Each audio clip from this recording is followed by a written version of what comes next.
कहते हैं एक शिष्य ने एक साधु से पूछा कि आप बताएं प्रार्थना कैसे होती है। तो उस साधु ने क्या किया, वह चुपचाप आंखें बंद कर बैठ गया, दोनों हाथों को जोड़कर आंखें बंद करके बस प्रभु के ध्यान में लीन हो गया। आंखों से आंसू बरस रहे थे, वह पूरी तरह से लीन था, उसे कुछ नहीं पता था। चेहरे पर एक अलग ही आभा आ गई, अलग ही नूर आ गया। कुछ देर के बाद जब प्रार्थना से उठा तो शिष्य बोला कि आपने बताया ही नहीं प्रार्थना कैसे करी जाए। तो उसने कहा कि प्रार्थना बताई नहीं जा सकती, करके बताई जा सकती है। तो जो प्रार्थना है, जो भक्ति है, वो आपके अंदर से ही उदित होगी, अंदर से ही प्रकट होगी। तो उसको ही आपको जगाना है, लगातार लगातार जगाना है। और उसमें प्रार्थना में कोई जरूरी नहीं कि कोई सुंदर शब्दों का प्रयोग किया जाए, बस जैसा आपके दिल में भाव आए बस उन भावों को प्रकट कर दीजिए। टॉल्स्टॉय की एक प्रसिद्ध कहानी है कि रूस का एक बहुत बड़ा पुरोहित था। एक दिन उसने सुना कि नदी के पार पहाड़ में कोई 3 भक्त रहते हैं जो दिन रात प्रार्थना करते हैं। अनपढ़ हैं, कुछ भी नहीं आता उन्हें, लेकिन उनके पास हजारों लोग जा रहे हैं और चमत्कार घटित हो रहे हैं, रोज नया चमत्कार होता है। तो उस पुरोहित को बहुत ही क्रोध आया।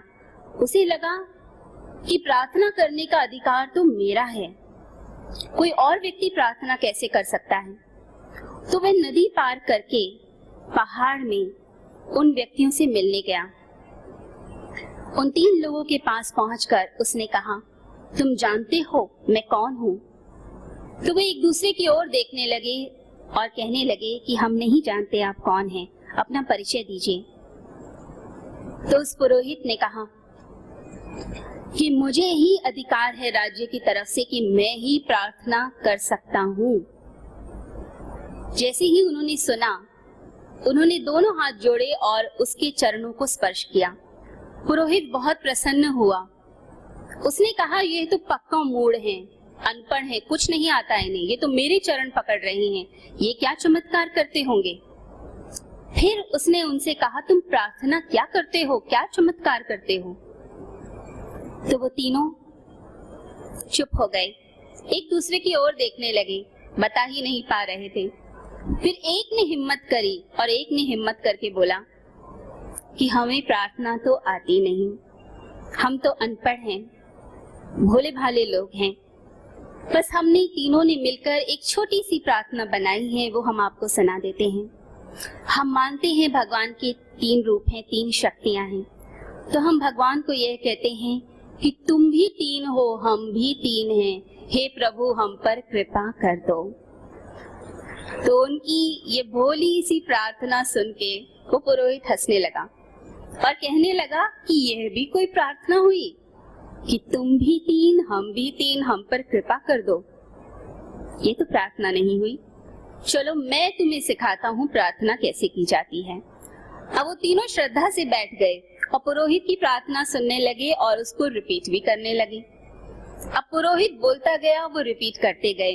अब 3 बार, 4 बार, 5 बार प्रार्थना उन्होंने रिपीट की कि किसी तरह से इन अनपढ़ लोगों को प्रार्थना याद हो जाए। अब याद कराकर जैसे ही पुरोहित वापस नाव लेकर जा रहा था अपने घर की ओर, तो बीच नदी में नाव रुकी और वह देखता है कि कोई एक बवंडर उसकी ओर चला आ रहा है। तो पुरोहित बोला कि इतनी आंधी तो है नहीं, ना कोई तूफान है, ये नदी में कैसे एक बवंडर उठ के मेरी तरफ आ रहा है, उसे समझ नहीं आया। तो उसने गौर से उसकी ओर देखा, उस बवंडर की ओर देखा, तो हैरान हो गया कि जिन 3 अनपढ़ लोगों को वह प्रार्थना सिखा कर गया था, वो 3 भागे भागे नदी से नंगे पैर उसकी ओर आ रहे हैं। अब वो पुरोहित हैरान हो गया, उसकी बुद्धि जागी, उसने उन तीनों की तरफ देखा। वो तीनों कहने लगे, पुरोहित जी एक बार दोबारा प्रार्थना याद करा देना, थोड़ा सा हम भूल गए हैं। तो पुरोहित ने उनकी ओर देखा और उनके चरणों को स्पर्श किया और हाथ जोड़कर बोले कि मेरी प्रार्थना तो तुम भूल ही जाओ, क्योंकि मेरी प्रार्थना में वह दम नहीं कि वह इतनी शक्ति पैदा कर दें। आज तक मेरे अंदर भी वह भरोसा जागृत नहीं हुआ कि मैं नंगे पैर नदी पर भाग पड़ूं परमात्मा का नाम लेकर। तुम अपनी प्रार्थना जारी रखो, तुम्हारी प्रार्थना में वह दम है, तुम्हारी प्रार्थना में वह शक्ति है, उसी प्रार्थना को जारी रखो। मेरे शब्दों को भूल जाओ। तो शब्दों की तरफ नहीं, हृदय की संवेदना पर बल देना, प्रार्थना करना, प्रयास करना, पूरा प्रयास 100% अपनी एनर्जी लगा दीजिए, पूरी तरह से ऊर्जा केंद्रित हो जाए। जो भक्त पूरी प्रयास करता है, पूरी ऊर्जा को लगा देता है, उसी के ऊपर वह कृपा बरसती है।